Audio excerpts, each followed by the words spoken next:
Is it fair for traditional Christianity to still refer to the prophets on a matter of subjects? Though many claim the Torah is nailed to the cross. So, in other words, if you're going to say that this person is asking, is it fair for mainstream Christianity to say to refer to the prophets if they say the Torah and the prophets have basically been fulfilled and done away? Yeshua said he did not come to abolish neither the Torah nor the prophets, but if you nail one of them to the cross, then by default you have nailed the other witness as well. If this is the case, many in the church should only walk around with a Gideon's Bible and call it day. Okay.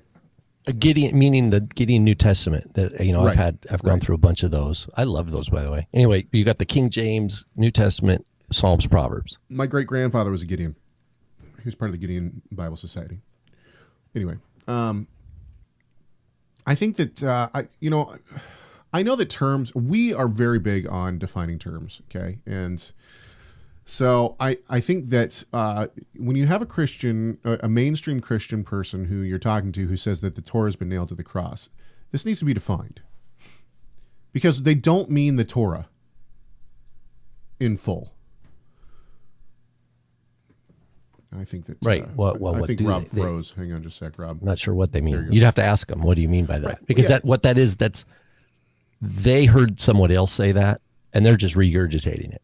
So you could say, okay, that's a phrase that obviously did not originate with you. Can you explain to me what you mean? Look, you press any mainstream Christian today that I've found. Now, I'm sure there's probably antinomian believers out there who believe all law is done away with. But for the most part, as a general rule, you ask any Christian today, do you believe that it's okay to murder? Do you believe it's okay to steal? Do you believe it's okay to commit adultery?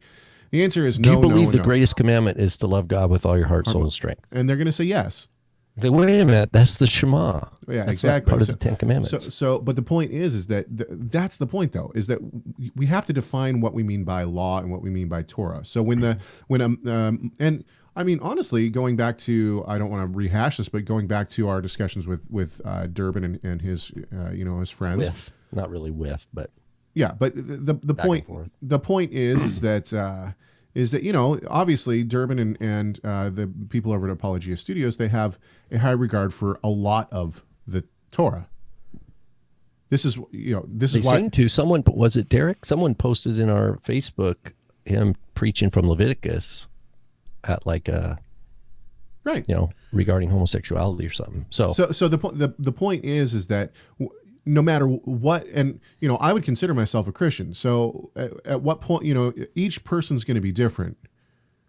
So if you say this person, mainstream Christianity believes that the Torah has been nailed to the cross, well, okay, we have to define terms, because of the Christians that I know, no one's going to say that the entire Torah has been nailed to the cross.